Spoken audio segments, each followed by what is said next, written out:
Hi, everyone. I'm Regina Zernay, and this is Gear Talk with the High Rollers. This episode, Lamar and I are going to try and guess what our lead guitar player's main guitar influences are. Our lead guitar player is Raoul Ranoa. Hi, Raoul. Hey, Raoul. Lamar, why don't you go first? Well, I'll say Steve Vai just because he's my favorite, so I'm sure he has to be somewhere on his list. Absolutely. I Yeah. would think. Another one I would say is probably Jeff Beck. Oh, that's a good Maybe. one. Yeah, of course. Not sure. Let me see. I'm gonna say Prince. I don't know. Heck Good. yeah. Heck yeah. Because he's pretty all around. And I'm trying to think of one of my other favorites. I mean, Led Zeppelin. I can't think of Jimmy his Page. name. Jimmy Uh, Page. Say his name. What's his name Jimmy again? Page. Yeah, Page. Yes, yes. Yeah. I would think he might be on there somewhere. Maybe. Heck yeah. Absolutely. I'm trying to think of somebody today that might be an influence of him. Hmm, it's kind of tough. I wish I knew this kid's name. He's like he plays all over. He taps on it on the box of his guitar a lot, and Is he a newer player on huh? YouTube? Yeah, yeah, yeah. Marcin is one guy. I I think think that's his I think name. that's what I'm talking. Yeah, I think so. Yeah. Yeah, you know that That kid. dude's incredible. That dude is Yeah, I think he's unbelievable. like to me like oh wow, he's like the new kind of style. I mean, Yeah. you have all those abilities, so it's like I would think no somebody like that maybe no, but I'm gonna go with Jeff Beck as his number one. I don't know why I think that Yeah. because he's just so he was so incredible. So yeah, that's my list pretty much. So Wow. Oh, it's good Wow. stuff. Oh, you thought of stuff I wish I thought of. Okay, I'm gonna go for it. I definitely said Steve Vai as well. yeah. Ingve. Is that how you say his name? Okay. Oh wow. Yeah. Ingve's right. Yeah, that's it. How you pronounce it? Yeah. Eddie Van Halen. Of Ah, course. Yeah. Every that's guitar very player, good. right? Every rock guitar player, right? The dude from Sabbath. Don't know his name. Oh, Tony Iommi. Yeah, lost his Yeah. finger in that Uh, industrial accident. Yeah. Dude from Iron Maiden, or lead guitar dude from Iron Maiden. Yeah. Adrian Smith and Dave Murray for Right sure. on. And then you know what? I I miss some. Lamar thought of some cool people, but I'm gonna stick to that. I have a feeling that's not the top five for you, but Hey, but by law, every drummer has to say Neil Peart. Isn't by law every guitar player has to say Kiss? oh, Kiss. All right. Doesn't have Well, to say that?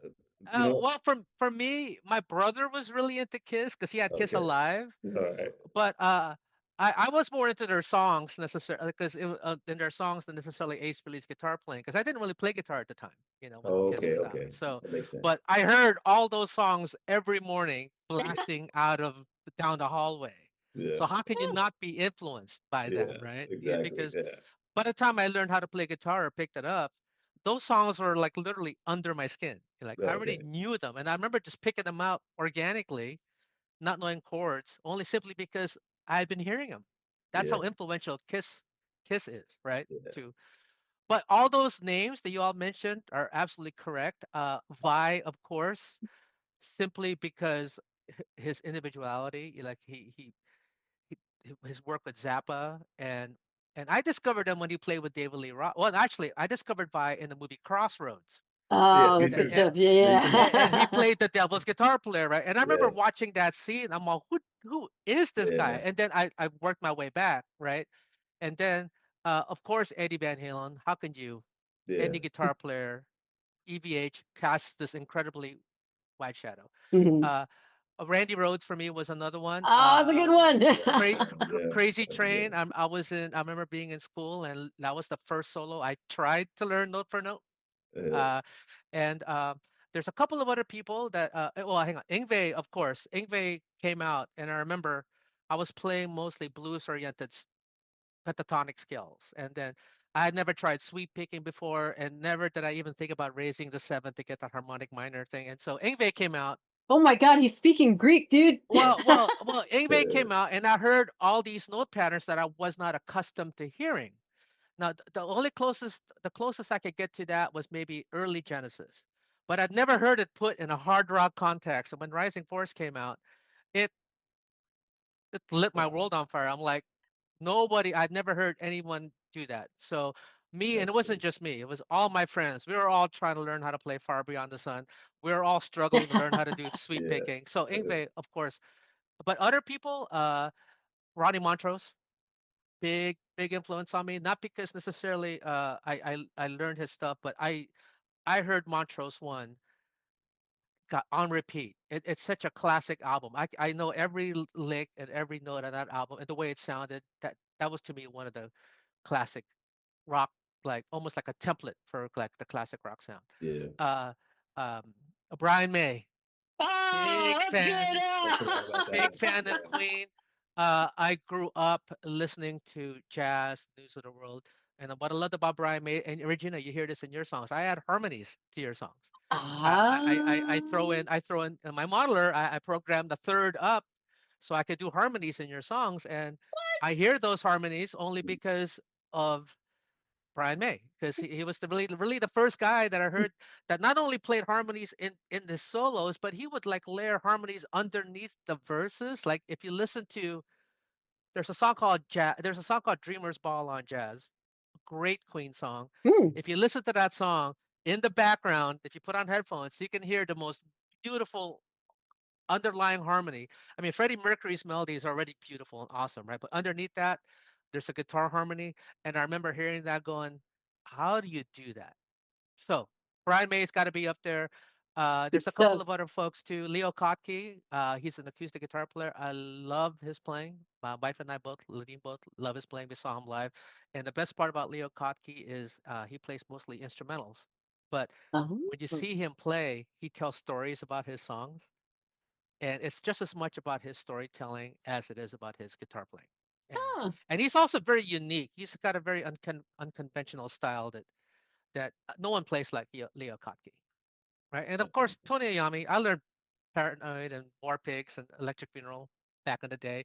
How can you? He's the godfather of heavy metal sound, right? So you can't escape. No, nor would you want to. And I could go on and on. Stevie Ray, right? Oh, that's a Newer good new, one too. newer guys like Tim Henson, Pliny Jimi Guthrie Hendrix. Govan, right? Hendrix, yeah, duh. Hendrix, all those. Oh. I mean, there's so many. I mean, so many. You take it all in. I met Ingve and Sam Ash in Northridge one time. It was pretty funny. He's the nicest dude. He's really cool. It was good. So that was fun. I heard he was really funny. If you get to know him, he got an incredible He sense. was really cool. He was really nice. We talked like 30 minutes and eating for no reason. It was really nice. It was cool, man. So he's Right a on. good dude, man. Yeah. Wow. I Well, I'm sorry. No, go ahead. Okay. After you. No, I was gonna say I spent hours trying to learn how to sweep pick. After I heard Far Beyond the Sun, Yeah. that little thing. I'm all, I remember just thinking. I remember slowing it down, and then when I figured out the pattern on the guitar, like it felt impossible to me to be able to play that cleanly and at that speed. And I remember going toot, toot, toot, toot, toot, toot, toot, toot, just for hours while watching TV and while studying for my classes. I would have a guitar in my lap, just trying to learn how to do sweeps to sound like That's how, and I never could. I still can't do it. I still can't do I think it. you're but being modest. Well, there you have it, everybody. We have just found out who Raoul's main guitar influences are, and you got to hear him play. It's ridiculous. I get compliments about both of the band members all of the time. We got shows coming up. There's a free show coming up on July 26th at Cavet Cafe and Sound Gallery in Eagle Rock. That's a place that's owned by Serge from System of a Down. We're playing a couple of shows at the Whiskey. We've got a show at the Viper Room coming up and a couple of shows coming up also at Kulak's Woodshed. So we will see you out there. Talk to you soon.